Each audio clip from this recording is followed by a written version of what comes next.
Wonderful cows. Biden will give you the single biggest tax hike in the history of our country. He's talking about quadrupling taxes. The new Green Deal. The new Green Deal. No cars. No planes. No cows. No cows, you know. Whatever happened? Did they leave the cows in? I think they had to take that out, right? Originally, it was no cows.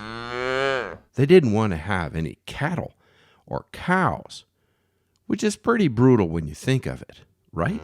The new Green Deal, which would crush our farms, destroy our wonderful cows. They want to kill our cows. You know why? Right.